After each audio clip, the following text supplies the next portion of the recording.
of our hearts be acceptable in your sight, O Lord, our strength and our Redeemer. Amen.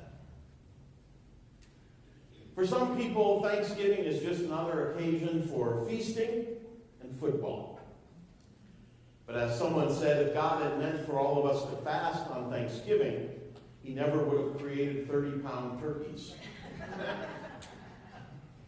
Robert Orban reports on the practice of raising your own holiday turkey.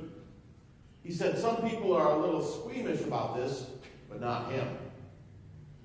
One January, we bought a turkey who became like a member of the family, says Orban. We kept him in the house, fed him, took him for walks. But when the time came, there was no nonsense about it. We had him for Christmas dinner. He sat on my right. John Palmer, a pastor in Live Oak, Florida, tells about the first Thanksgiving he and his new bride spent together. It was rather sparse. He was still in college, and she was only working part-time. There would be no traditional Thanksgiving feast for them that year, until Palmer heard the radio ad. Test drive a new Buick, and we'll give you a free turkey for Thanksgiving, the announcer said. The young Palmers drove excitedly downtown. They kicked a few tires. They test drove a car that looked like they could reasonably afford.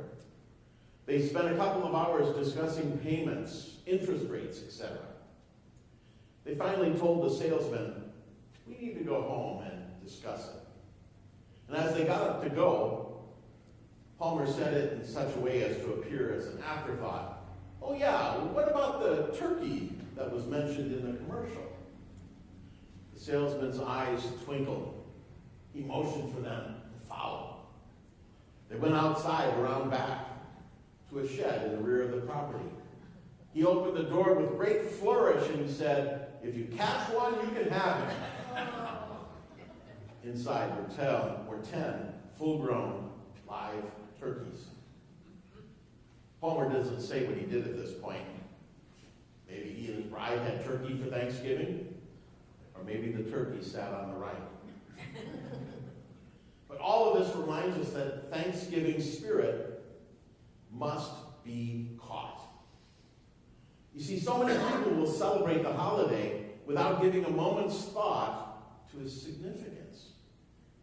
But gratitude is a choice. In the old comic Hi and Lois, the son asks as they've gathered around the table for Thanksgiving, why do we always have a turkey on Thanksgiving? Mom hesitantly answers, well, it's because of tradition. The son asks, what's tradition? His brother interrupts and says, something we've been doing for so long we can't even remember why. And that's the danger, isn't it? That we will forget what Thanksgiving is all about. And yet, I'm reminded of a church Thanksgiving party where the evening ended with a fellowship circle, and each participant was asked to say what he or she was especially thankful for. And many of the usual blessings were mentioned. But one small, timid young girl said, oh, I'm just thankful that I'm thankful. And that seems like a particularly healthy emotion for me. We ought to be thankful that we are thankful. You see, for one thing, when we're thankful, we're aware of our debts. A lot of people have made sacrifices so we can have this free and prosperous land. I'm not only talking about soldiers or their spouses, but parents and grandparents, about farmers, factory workers, coal miners, talking about pastors, teachers, talking about people who worked hard their lives without much to show for it, except the dream that someday their children would live much better.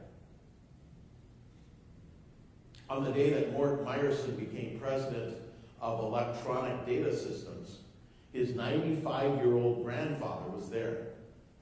Mort's grandfather was forced to flee Russia many years ago because he happened to be a Jew. He lived in an attic in Brooklyn for 18 months, working as a tailor so he could get together enough money to buy a train ticket to Fort Worth, Texas. There he reared a fine young son, and that son became Mort Meyerson's dad. Now Granddad was there to see Mort become president of a major corporation. At the end of the meeting, Mort's grandfather came forward with tears in his eyes. He hugged Mort and he said, "Son, through you I have fulfilled all the dreams I had as a young man when I came to America." That's the kind of debt that we owe this day. We're in debt to those who have gone before us. We're in debt to the founders of our church body, of this congregation, as they prepared a way for us to gather together around the gospel, to celebrate the sacraments. And their efforts enable us to draw close to Christ today and to continue to reach out as a beacon and a refuge. It's the kind of debt we owe today, a debt that's owed to the men and women of, we may not even know their names, but they worked and they worshiped, and in some cases, they even gave their lives